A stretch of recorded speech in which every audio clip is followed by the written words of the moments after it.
Hi, I'm Sophie and welcome to my world.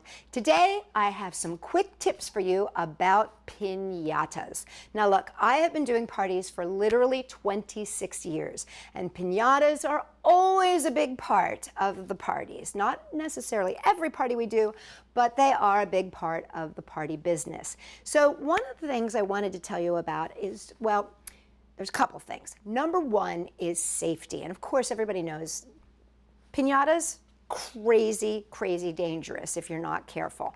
A lot of people like to blindfold the kids. They like to make the piñata go up and down. That's really fun, but if you're going to do that, make sure that you create a huge, wide circle around that space. Do not let anybody get close to that bat. And speaking of bats, I always suggest that you use a plastic bat or a very small, one of those small wooden bats. Do not use a big, long aluminum bat or a big, long wooden bat. Someone will take a bat to the head, and that is never a good thing. Number two, this is very important, at least in my book. I like to put the candy into baggies. And the reason that we do this is so that you don't end up with that crazy tear factor of that one kid that jumps in the middle, and we all know who he is, or she is, or it is. They jump in the middle and they scoop, and they end up with the whole t-shirt filled with all those candies.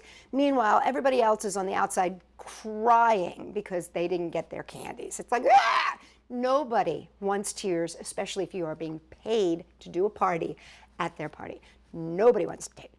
So what we do is we take all the candies and we put them in little baggies and we make like a cute little topper on it that says, "Thanks for coming to my party," and everybody gets one.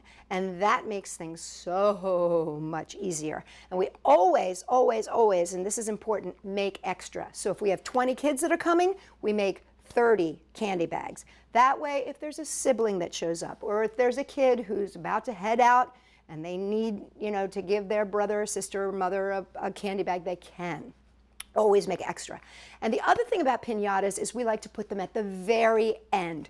Don't do a piñata before you have cake, because what ends up happening is the kids eat the candy and they don't eat the cake. And here you got this beautiful cake that you've either made yourself or you have spent a lot of money on, and here the kids are like with the candy, and there's your cake sitting there.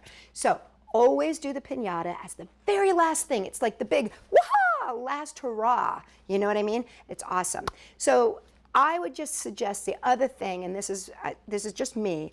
I don't blindfold the kids. I want them to see where the piñata is. And yeah, the whole idea of it going up and down can be really fun if you can rig it that way. But if you can't, then I would suggest just leave it static and just have the kids no blindfolds. That whole twirl around, that is where the bat from the head, oof, tell me, ugh, you don't even want to know. The other thing that we like to do is we like to line the kids up and we like to set them in a hula hoop way away from the piñata. So at at least 10 feet away from the piñata, and then the kid who is up next stands in the hula hoop and everybody else stands behind them, and then they just kind of rotate through.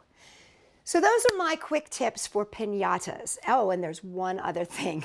If you're going to make your very own piñata, this is really super important. Don't do too many layers of paper mache. I made my very first piñata, and I was so nervous that it was going to break when the kids hit it the first time, that I made that thing with 12 layers of paper mache. And when the kids went to hit it, it was as if they were hitting a stone wall. It literally was like, boom. So if you're going to make it your own self, 2 to 3 layers is actually really all you need. And you know what? Nowadays, there's so many piñatas out there. You might as well just go buy one. But if you want to make one, don't overdo on the paper mache. For more fabulous tips about planning parties and all the things you can do at a party, check me out, Sophie-World.com.